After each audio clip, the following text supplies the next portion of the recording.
Hello guys, this is Elena. Welcome back to my channel. I talk about all things INFP, and today we're going to dive into the topic of how to be more decisive career-wise for an INFP. Well, one really tricky thing for INFPs is that most of the qualities that shine within us are not the qualities that are sought out by the usual typical corporate world in today's extroverted society if what you want is a high earning job. And so, yes, there is a reason why INFPs rank lowest when it comes to job earnings. But given that backdrop, I really think that society is changing really quickly. And so in our generation, we're seeing the possibility of more digital nomad oriented jobs. And people are more piqued by, psychology, consulting, and just education, self-help. All of these fields have been flowering, and I'm not saying that INFPs can only seek their true calling or passion in these areas. However, I do have a feeling that INFPs are very likely to find parts of their missing self, if you will, when dealing with these fields. Now, I'm not the type of person to say, you know what you want, you know your true calling, look inwardly, because that's all bullshit without telling you how. So for me, some of you might have seen my videos about my experiences career-wise. I think looking back, something that's very important, I think the main takeaway is that before you know what you want, you really need to know what you don't want. And that is impossible to know without experience. So even if you go through the job listings and see something that doesn't really appeal to you, don't just cross it out, because although you might know what you like, you might not really know how much you like it without experiencing the downsides of having jobs that you don't like. Do you know what I mean? So you could say that the worse the situation in the rock bottom of your life is, the more likely you will treasure the moments when you're really in the right places in life. So the contrast allows you to sort of broaden the database you have in your head with regards to what are the things or qualities that you like about certain jobs. So even if you get involved in these jobs that you weren't that interested, or the ones that you didn't like as much, you're still going to gain something out of it, because that impression of how much you hated the job is going to motivate you so much more stronger in the future to get something that you want. Oftentimes our motivation dwindles really quickly in the face of obstacles in everyday life. So I'm not saying that, and I know there are people out there who are stuck in a rut, and who's saying that they've been in a job that they disliked for 5 or 6 years now. By all means, really communicate with those around you. If you think that there's no way out, really communicate and give yourself some freedom to explore more. You have every right to explore. So for example, one of my friends have recently, he told me this last year, and he wanted to become a YouTuber in order to find his true passion. And he did, and the change was drastic, but he put every bit of effort into it, which I think was really worth it. I mean, he's gonna look back one day and said, oh, I actually did something that I loved. And I'm not going to talk about, how much earnings he's going to make as a YouTuber, because we don't know that yet. But what is life without experimenting, right? The experiences that you gain, like what Steve Jobs said, this is going to sound really cliche, but the dots are going to connect somewhere down the road. So I think one thing that's really important is for you to broaden this database of experiences in your head to be able to one day say, hey, I am so in love with my current job right now, because I know how unhappy I'm going to be otherwise.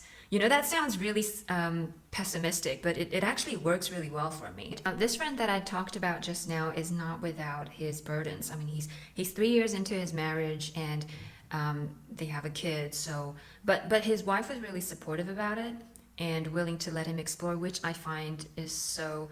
I think that's what love is about. I can really see how he's changed during that time, and I see him growing and really just steering himself in the right direction. But I think a lot of people at this point will come to think of it realistically, start to think about what these experiments will look on your resume. But I think instead of thinking about how it'll affect what people see on your resume, look at it this way. These experiments that you make is going to make you so much more sturdy and determined and strong-willed in the future in terms of what you want to pursue. And by then, you will be able to explain both to yourself and to other people, to those around you, to your future employers, if you do not become self-employed, of the decisions that you made. And it'll be so much more convincing if you have a past to build on, like what are the mistakes that we make, because we all make mistakes in life. So I'm not really worried about how to look on your resume. I mean, just a bit of a backdrop here. In Taiwan, and I believe in most Eastern countries, for example, in Japan, they highly value, this is what happens traditionally. So they highly value stability in one's career.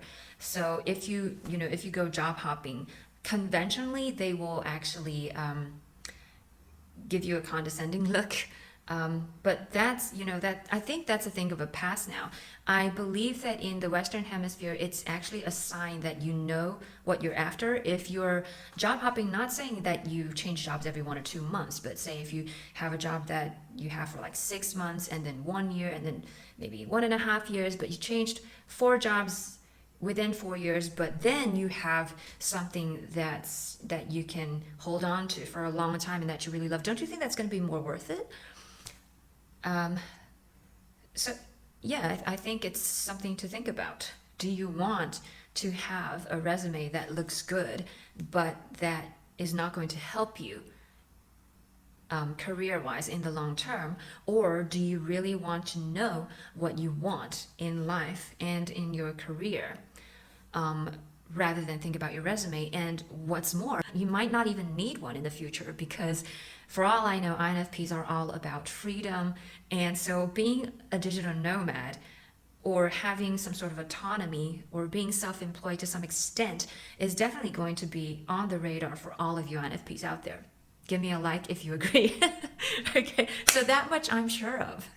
Now, having said that, I think another thing that I'm going to really add here is to absorb information that you are not usually familiar with.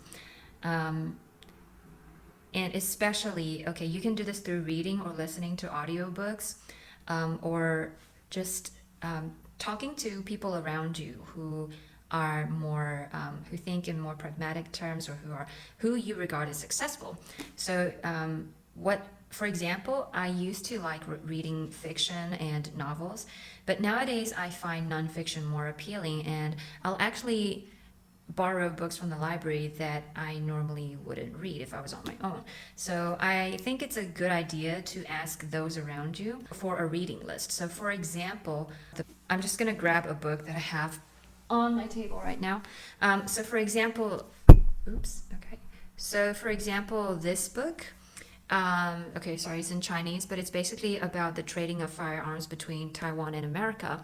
Now, this was recommended to me by my boyfriend because he works for the Navy, and the first few pages into the book, I was like, I'm not sure if I'm going to like this, but, having read one third into the book, and it's actually quite interesting. I become more informed about these different topics, and more aware of the politics behind all of these selling of and trading of firearms between the two countries, and all of these little bits and bobs in the stories.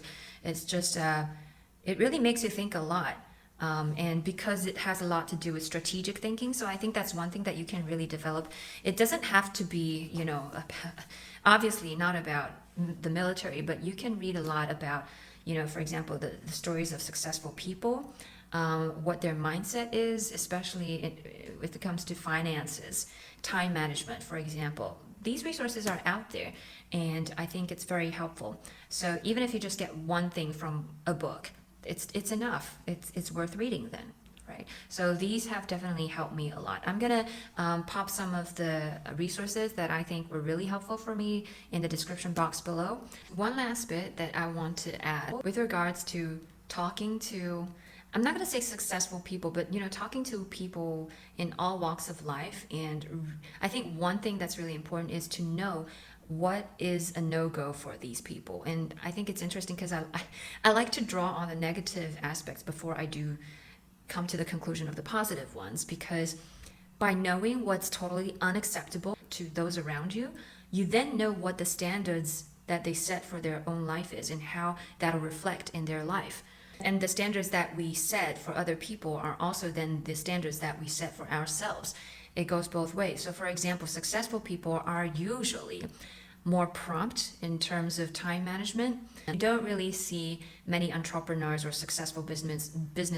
You don't see successful entrepreneurs and businessmen going, "Oh, I don't really care a lot about time. I can be 5 or 10 minutes late. It doesn't matter." We don't hear that. We don't hear them saying these things, right?